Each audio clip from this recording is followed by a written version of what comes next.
नमस्ते इतिहास प्रेमियों। आज चलो 400 साल पहले शक्तिशाली सिंधु नदी के किनारे वापस चलते हैं। यहाँ उपजाऊ भूमि और उदार नदियों के बीच एक अद्भुत सभ्यता का उदय हुआ, हड़प्पा सभ्यता। जरा सोचो, भारतीय उपमहाद्वीप के उत्तर पश्चिमी क्षेत्र में, जो आज पाकिस्तान और उत्तर पश्चिम भारत है, संगठित जीवन के पहले संकेत दिखाई देने लगे। लोग पक्की ईंटों से घर बनाने, कुएं खोदने और अद्भुत सटीकता के साथ अपने शहरों की योजना बनाने लगे। हड़प्पा और मोहनजोदड़ो शहर शहरी नियोजन के चमत्कार थे। सीधी सड़कों, जल निकासी व्यवस्था, अन्न भंडार और सार्वजनिक स्नानागारों के साथ। ये लोग शांतिप्रिय व्यापारी, कुशल कारीगर और चतुर इंजीनियर थे। वे जटिल आभूषण पहनते थे, मोतियों और मोहरों का व्यापार करते थे और संभवतः एक ऐसी लिपि में लिखते थे जो आज तक अनडिसाइफर्ड है। उस समय के लिए जीवन व्यवस्थित, स्वच्छ और अत्यधिक उन्नत था। सदियों तक हड़प्पावासी प्रकृति के साथ सद्भाव में रहे। वे नदियों का सम्मान करते थे, ऋतुओं की लय के साथ खेती करते थे और मजबूत समुदाय बनाते थे।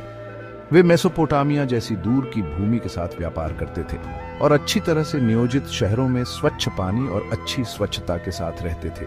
कई आधुनिक शहरों के लिए भी एक सपना, लेकिन धीरे धीरे प्रकाश फीका पड़ने लगा।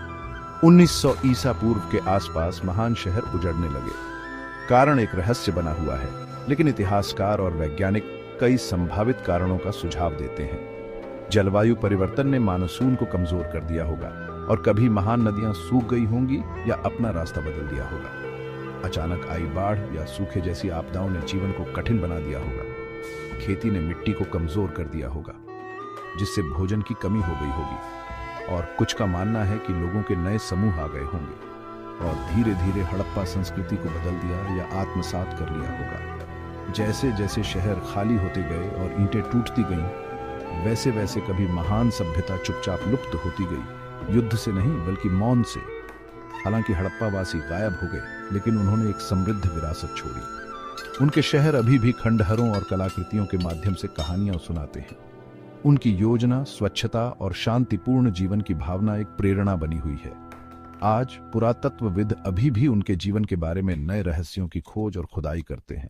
उम्मीद करते हैं कि किसी दिन उनकी लिपि को पढ़ सकेंगे और वास्तव में उनकी आवाज फिर से सुन सकेंगे। समय के माध्यम से इस यात्रा में मेरे साथ जुड़ने के लिए धन्यवाद। अधिक ऐतिहासिक रोमांच के लिए लाइक और सब्सक्राइब करना न